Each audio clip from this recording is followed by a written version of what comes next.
अस्सलाम वालेकुम नाज़रीन, आप लोग देख रहे हैं इंडियन न्यूज़। मैं हूँ आपकी मेज़बान हाजरा रऊफ़।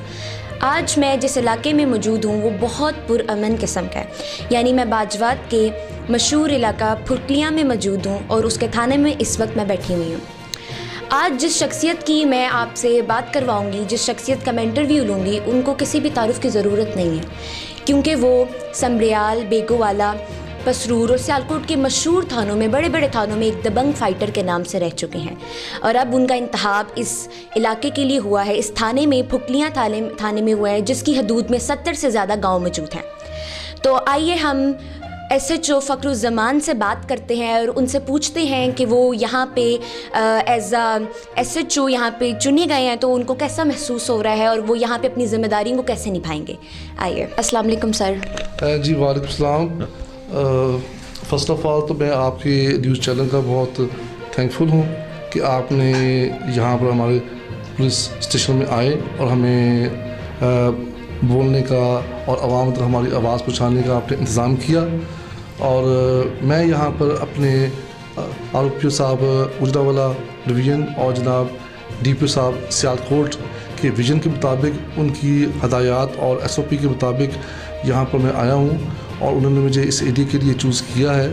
और इस एरिया के मतलब जितने भी कोई माशरती हमारी बुराइयाँ हैं उनके मतलब ब्रीफ करके मुझे यहाँ पर लगाया है ताकि इनका हम मुकाबला करें और जो हमारे माशरे में जो माशरती बुराइयाँ हैं उनको ख़त्म किया जाए, जिसमें से यहाँ पर मुख्तलिफ़ किस्म के झगड़े भी शामिल है, लड़ाई भी शामिल है और कुछ इश्यूज़ ज़मीन से मुतल्लिक़ इश्यूज़ भी यहाँ पर पाए जाते हैं। आप क्राइम फाइटर के नाम से बहुत पहचान रखते हैं, आपने बहुत सारे केसेस लड़े हैं, तो ये जो क्राइम फाइटिंग का ये आपको अपना कोई ज़ाती शौक़ है या आपको खसूसी हिदायत दी जाती हैं पीछे से?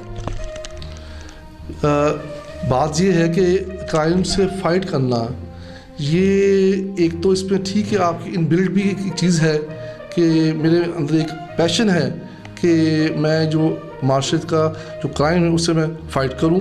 और इसके अलावा हमें जो बेसिकली जो सपोर्ट मिलती है वो अपने सीनियर जो हमारे बॉसेस हैं, DPO साहब सियालकोट और RPO साहब गुजरावाला डिवीज़न, इनकी असल में हमारी पावर वो हैं जिन्होंने हमें इस चीज़ का इख्तियार दिया है कि जो बंदे बुरे हैं उसके खिलाफ मुकम्मल तौर पर कानून के मुताबिक कार्रवाई की जाए। हमारा दुश्मन मुल्क है जो अक्सर जो है फायरिंग वगैरह करता होता है, तो आप इस बारे में क्या कहेंगे? मतलब आप इस तरह इस चीज़ में कैसे तहफ़्फ़ुज़ दे सकते हैं और अपनी ज़िम्मेदारी बताइए। जी, आपने बिल्कुल ठीक फरमाया है। हमारा जो असली दुश्मन इंडिया है वो इस वजवात के इस एरिया के 3 साइड से हमें एनकम्पास करता है और ये जो दुश्मन की ऐसा है ये कई दफ़ा यहाँ पर बिला इख्तियार फायरिंग भी करता है, जिसका मुकाबला करने के लिए हमारी अल्हम्दुलिल्लाह पाक फ़ौज और रेंजर के जवान भी मौजूद है और जिनको सप्लाई साइड से हम भी सपोर्ट करते हैं पीछे से। और लेकिन इसमें मेन रोल जो है वो हमारी आवाम का है। इस एरिया की बजवात एरिया की जो बहादुर आवाम है जो कि इंडिया की बंदूकों और गोलियों के बिल्कुल सामने डे टू डे यहाँ पर काम करती हैं यहाँ पर, और उनको भी इस चीज़ का बड़ा ख़तरा होता है जब भी इंडिया की तरफ से एक इश्तियाल अंगेज़ अंदाज से फायरिंग होती है। तो अब हमारी आवाम भी हमारी फ़ौज की और रेंजर्स की और उनके साथ हमारी बहुत हेल्प कर रही है और मैंने देखा है कि जज्बा हुब्बुल वतनी इस इलाके की आवाम में निस्बतन ज़्यादा है। आजकल लॉकडाउन लगा हुआ है और हुकूमत ने जारी कर दिया लॉकडाउन के लोग घरों में रहें और दुकानें जो हैं 5 बजे के बाद नहीं खुलनी चाहिए, लेकिन आप क्योंकि यहाँ पे अभी न्यू शिफ्ट हुए हैं तो आपने यहाँ पे राउंड लगाया क्योंकि कुछ दुकानें देखने में आई हैं जो 5 बजे के बाद भी खुली हुई हैं, तो आप उस बारे में क्या कहना चाहते हैं? यहाँ पर मैंने अपनी फोर्स के साथ इस एरिया का विज़िट किया है, पेट्रोलिंग की है और जहाँ जहाँ हमें वायलेशन फील हुई है तो जस्ट पाकिस्तान की आवाम को फैसिलिटेट करने के लिए हमने उनको एक दफ़ा वार्निंग दी है, उनको गवर्नमेंट की जो SOP से मतलब इन्फॉर्म किया है कि जी इसको आप रोक दें वरना आप हमारी ही आवाम है, हम नहीं चाहते कि आपके ख़िलाफ़ कोई कानूनी कार्रवाई की जाए। तो आवाम ने बड़ा अच्छा हमें एक रिस्पांस दिया है और जिन जिनको हमने इस बारे में इन्फॉर्म किया था उन्होंने फ़ौरी तौर पर अपनी अपनी जो शॉप्स थी या जो भी उनके ये दुकानें थी वो ऑफ़ कर दी है। और इसके अलावा हमने यहाँ जो लोकल जो है NGOs उनके साथ मिलके, चूँकि बजवात में ना एंट्री और एग्ज़िट पॉइंट एक ही है, तो वहाँ पर हमें एक ऐसा कैंप भी हमने लगवा दिया है कि जहाँ पर हर आने वाले बंदे को टेस्ट किया जाएगा कि इसमें वो वायरस है या नहीं है, जिसके लिए जो डिवाइस है जिससे आपके माथे से जो आपका जो टेम्परेचर रीड होता है वो डिवाइस लेने के लिए वो NGOs के जो अफराद है वो लाहौर जा चुके हैं। इंशाअल्लाह कल तक हमारे पास वो डिवाइस पहुंच जाएगी और उस NGO के साथ हमारे पुलिस के जवान मिलके बजवात का जो एंट्री पॉइंट और जो एग्ज़िट पॉइंट है उस पॉइंट पर मौजूद होंगे।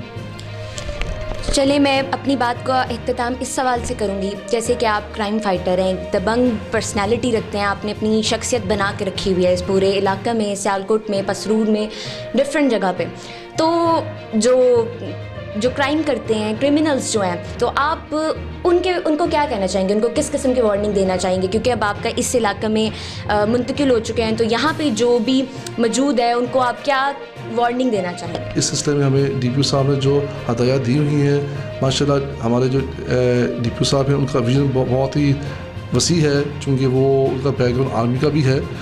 और इस इलाके में अगर कोई ऐसा बंदा, ऐसे कोई लोग, ऐसे कोई अनासर जो कि जराइम की या करते हैं या उनको वो पुष्टनाई करते हैं, तो उनके लिए सियालकोट पुलिस का पैगाम यही है, या तो वो ये काम छोड़ दें और या फिर ये जो एरिया छोड़ के कहीं और चले जाएं। जी, तो नाज़रीन, आपने देखा कि SHO फ़खरुज़्ज़मान ने बहुत ही अच्छे तरीके से मेरे सवालों का जवाब दिया। उन्होंने अपने यहाँ पे मुंतकिल होने की अपनी प्रायोरिटीज़ बताई कि वो यहाँ पे किस तरह से लोगों की मदद करेंगे। उन्होंने अपने दुश्मन मुल्क को एक पैगाम दिया है कि चाहे वो जो मर्ज़ी कर लें, हम लोग डरने वाले नहीं हैं। हमारी आवाम, बजवात की आवाम बहुत ज़्यादा कोऑपरेटिव है और बहुत ज़्यादा स्ट्रॉन्ग है। क्रिमिनल्स हैं, अगर इस इलाके में मौजूद है या कहीं पर भी मौजूद हैं, अगर वो ये वीडियो देख रहे हैं तो वो ये कह रहे हैं या तो इस इलाके से निकल जाओ या तो अपने जुर्म छोड़ दो। तो अब ये आपके ऊपर है। यहीं पे मैं अपनी बात का इख्तिताम करूंगी। मुझे कैमरामैन उस्मान अली के साथ हाजिर रऊफ को इजाज़त दीजिए। Thank you. अल्लाह हाफ़िज़।